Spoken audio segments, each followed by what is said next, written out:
Bismillahirrahmanirrahim. Assalamualaikum warahmatullahi wabarakatuh. Selamat datang teman-teman guru-guru hebat di konten ini. Semoga konten ini bisa bermanfaat kepada kalian semuanya, terutama bagi kalian yang saat ini lagi mempersiapkan tentang pretest PPG dalam jabatan maupun prajabatan. Nah, pada kesempatan kali ini, seperti biasa saya akan membahas soal-soal pretest PPG dalam jabatan dan prajabatan. Saya tidak akan bertele-tele ya, langsung saya akan bahas soal pretest PPG dalam jabatan dan prajabatan. Dari mulai soal yang pertama, ini tipe soalnya tipe hot ya. Itu kurikulum dikembangkan berdasarkan prinsip bahwa peserta didik memiliki posisi sentral untuk mengembangkan kompetensinya agar menjadi manusia yang beriman dan bertakwa kepada Tuhan yang Maha Esa, berakhlak mulia, sehat, berilmu, cakap, kreatif, mandiri, dan menjadi warga negara yang demokratis serta bertanggung jawab. Pernyataan tersebut sesuai dengan prinsip pengembangan kurikulum. A. Tanggap terhadap perkembangan ilmu pengetahuan, teknologi, dan seni. B. Relevan dengan kebutuhan kehidupan. C. Menyeluruh dan berkesinambungan. D. Beragam dan terpadu. E. Menyesuaikan keadaan terkini. Ya, kira-kira jawaban yang mana? A, B, C, D, dan E. Saya kasih waktu teman-teman untuk menjawab soal ini. Baik, saya akan bahas soal ini ya. Nah, ini pertanyaan tentang prinsip pengembangan kurikulum ya, bagaimana supaya prinsip pengembangan kurikulum ini menjadikan siswa atau menjadikan peserta didik mengembangkan kompetensinya menjadi manusia yang beriman ya. Nah, yang A, tanggap terhadap perkembangan ilmu pengetahuan, teknologi, dan seni. Ini jawaban yang bagus ya, bagus, tetapi belum mencakup semuanya ya, belum mencakup tentang ketuhanan ya. Kemudian yang B, relevan dengan kebutuhan kehidupan ya, juga bagus. C, menyeluruh dan berkesinambungan. Nah, artinya menyeluruh ini semuanya masuk ya, tanggap terhadap perkembangan ilmu pengetahuan itu juga masuk kepada opsi yang C, menyeluruh. Beragam dan terpadu juga masuk di opsi C. Menyelesaikan keadaan terkini juga masuk ke C. Artinya yang C ini semua opsi itu mencakup ke C, sehingga prinsip pengembangan kurikulum itu yaitu yang C, menyeluruh dan berkesinambungan ya. Jadi jawabannya adalah yang C. Oke, bisa dipahami teman-teman ya. Kita lanjut ke soal nomor 2. Saat pembelajaran, guru menerapkan conceptual change model serta menggunakan media botol bekas sirup untuk mereduksi miskonsepsi dalam materi tinggi rendahnya bunyi. Hal ini menunjukkan bahwa guru mempunyai pemahaman tentang A. Technology knowledge. B. Pedagogic content knowledge. C. Content dan teknologi knowledge. D. Teknologi pedagogik dan content knowledge. E. PTK knowledge, teknologi knowledge. Kira-kira jawabannya mana? Antara opsi A, B, C, dan E. Silakan teman-teman jawab. Oke, kita bahas soalnya sama-sama ya. Teknologi knowledge. Oke, juga ini jawaban yang sangat bagus karena dia menggunakan media botol bekas. Artinya ini menggunakan juga teknologi ya. Kemudian yang B, pedagogic content knowledge ya. Pedagogic content knowledge artinya guru melaksanakan pembelajaran yang kreatif ya, menggunakan media. Juga ini jawaban yang bagus. Kemudian yang C, konten dan teknologi knowledge ya. Ini bukan jawaban yang tepat yang C ini. Jadi kita eliminasi untuk yang C, ya. Kemudian PTK teknologi knowledge. Ini tidak nyambung ke pertanyaan dari nomor 2 ini. Nah, yang benar antara A, B, dan C. Nah, untuk yang D ini semua masuk, ya, antara A, B masuk ke sini, artinya jawaban yang paling tepat itu adalah yang D. Ya. Bisa dipahami teman-teman ya. Kita lanjut ke soal nomor 3. Guru kelas 3 mengajar tema 4 tentang kewajiban dan hakku. Guru menuliskan indikator siswa dapat menunjukkan sikap sosial siswa ketika sedang melaksanakan kewajiban di dalam kelas.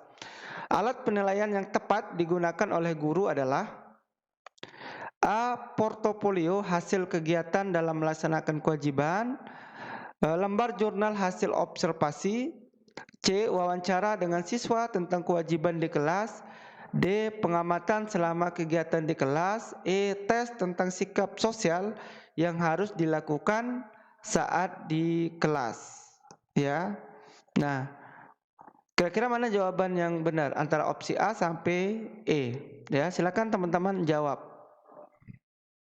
Nah, untuk soal nomor 3 ini, ya, guru kelas 3 yang mengajar tema 4 tentang kewajiban dan hak.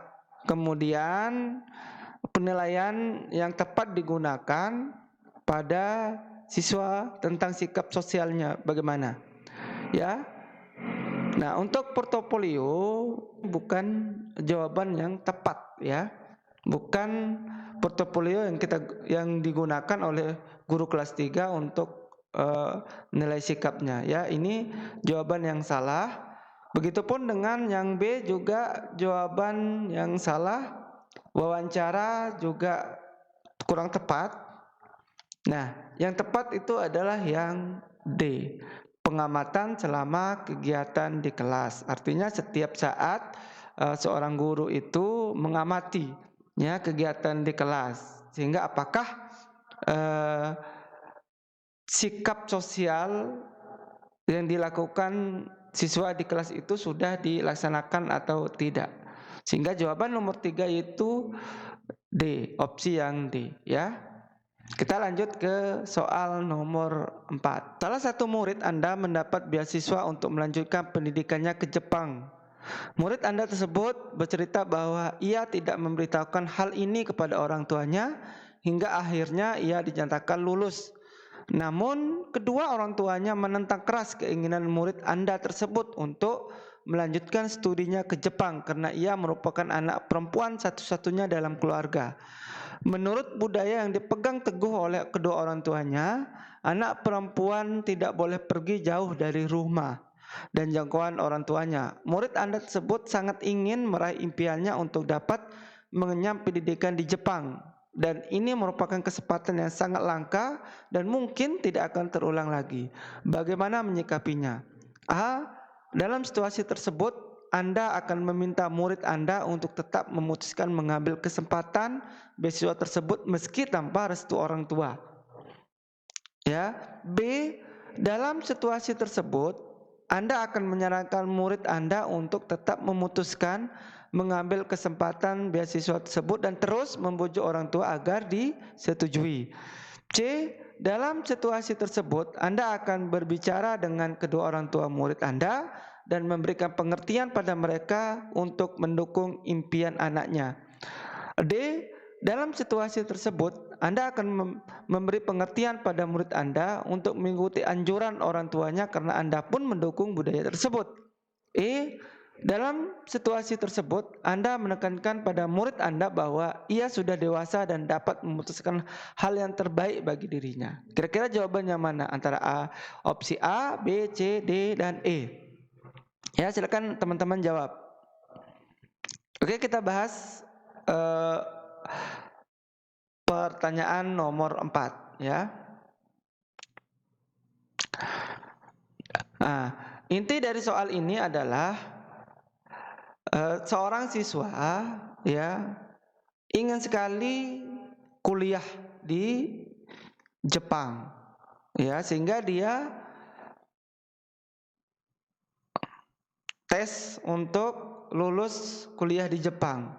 Namun pada saat ia lulus, orang tuanya tidak mengizinkan siswa tersebut untuk sekolah di Jepang karena alasan tidak boleh jauh dari rumahnya, lalu kemudian budaya Jepang juga berbeda dengan budaya dari orang tuanya. Nah, kira-kira bagaimana menyikapi seorang guru melihat siswa yang seperti itu? Ya, apakah meminta murid Anda untuk tetap memutuskan mengambil kesempatan meski tanpa restu orang tua? Ini tidak baik, mesti harus restu orang tua. Jadi ini opsi yang salah. Kemudian dalam situasi tersebut Anda akan menyarankan murid Anda untuk tetap memutuskan, kesempatan beasiswa tersebut dan terus membujuk orang tua agar disetujui. Ini agak cukup memaksa sehingga jawaban ini juga salah. Kemudian dalam situasi tersebut Anda akan berbicara dengan kedua orang tua. Berbicara dengan kedua, ada etiket baik ya gurunya untuk membujuk orang tua atau memberikan pengertian untuk mendukung impian anaknya, ya. Kemudian yang D, dalam tersebut Anda akan memberi pengertian pada murid Anda untuk mengikuti. Ini justru malah menyarankan mengikuti orang tua. Tapi kan anak itu punya mimpi untuk kuliah di Jepang. Dan kuliah di Jepang itu adalah suatu yang langka dan mungkin tidak terulang lagi. Jadi opsi yang D ini juga kurang tepat. Kemudian yang E, dalam situasi tersebut Anda menekankan pada murid Anda bahwa ia sudah dewasa. Ini bukan solusi yang tepat. Ya, yang opsi yang E. Jadi yang benar adalah yang opsi yang C. Berbicara dulu kedua orang tuanya, kemudian memberi pengertian. Ya mungkin hal seperti itu membuat orang tua sadar bahwa anaknya punya mimpi untuk kuliah di Jepang, ya. Jadi jawaban nomor 4 itu opsi yang C. Kita ke soal nomor 5. Bunda Nopi terbiasa menganalisis pekerjaan siswanya untuk menemukan kesulitan yang ditemukan siswa dalam pelajaran bahasa. Dari hasil analisis tersebut, Bunda Nopi juga mencoba menemukan kekuatan dan kelemahannya dalam mengajar. Jika menemukan kelemahan, segera dia mencoba mencari jalan untuk mengatasi kelemahan tersebut. Pertanyaannya, langkah-langkah yang dilakukan Bunda Nopi dapat dikategorikan sebagai langkah awal dalam A, perkembangan profesional, B, melakukan PTK, C, memperbaiki pembelajaran, D, menerapkan manfaat PTK, E, mengidentifikasi masalah. Ya, kira-kira jawabannya mana? Antara opsi A, B, C, D, dan E. Ya, silakan teman-teman jawab. Ya, jadi Bunda Nopi ini ya, dia menemukan kelemahan dan kemudian dia mencoba mencari jalan tengah untuk mengatasi tersebut. Kemudian langkah-langkah yang dilakukan Bu Nopi dapat sebagai langkah awal dalam mencari jalan tengah kelemahannya itu, ya, itu harus mengidentifikasi masalah, ya. Jawabannya yang E, harus. Kenapa? Ya, apa yang membuat dia lemah, ya, sehingga ia bisa mencari jalan untuk memperbaiki atau mengatasi kelemahan tersebut. Jadi harus mengidentifikasi masalah terlebih dahulu, ya. Jadi jawaban nomor 5 yaitu E, mengidentifikasi masalah. Ya, cukup dulu untuk video kali ini, ya. Semoga teman-teman bisa memahami soalnya dan mudah-mudahan teman-teman nantinya bisa menjawab soal pretest dalam jabatan dan bisa lulus, ya. Saya doakan teman-teman bisa lulus. Amin ya rabbal alamin. Ya, sekian saya akhiri video ini. Wassalamualaikum warahmatullahi wabarakatuh.